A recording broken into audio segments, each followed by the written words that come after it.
Ayikho into eyinkinga njengokuthi ukholelwe kakhulu emaphusheni, uthi noma ukholelwa futhi emaphusheni bese ungasakwazi ukwahlukanisa ukuthi leli phupho livela kusathane noma leli phupho livela emazulwini.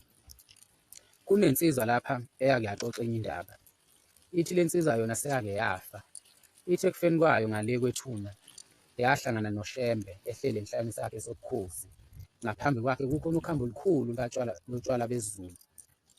Uthi uShembe waseseyibuza le nsizwa ukuthi, uyazi laba abantu abasesihogweni abahlushwa bahlushelwani?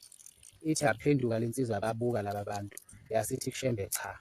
Wasethi uShembe laba abantu bahlushelwa ukuthi bebengabugaya utshwala besiZulu besesemhlabeni futhi bebengaphuzi utshwala.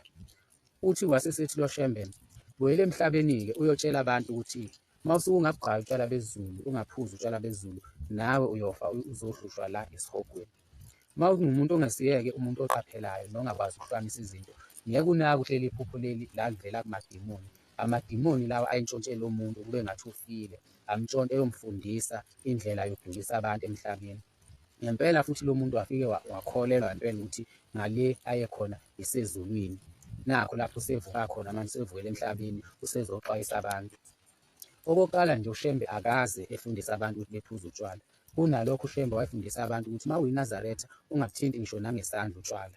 Kudala-ke uNazaretha asaphila utshwala bebungangeni emzini weNazaretha. Bekuthi noma iNazaretha lenza umcimbi, utshwala bucelelwe komunye umuzi ukuba abantu bephuzele khona, bugayelwe khona.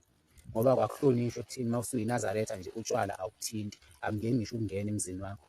Ngakho-ke niqaphela amaphupho, akusiwo wonke amaphupho avela ezulwini. Amaphupho amaningi avela kusathane ukuze ngawe udukise abantu endleleni kaNkulunkulu.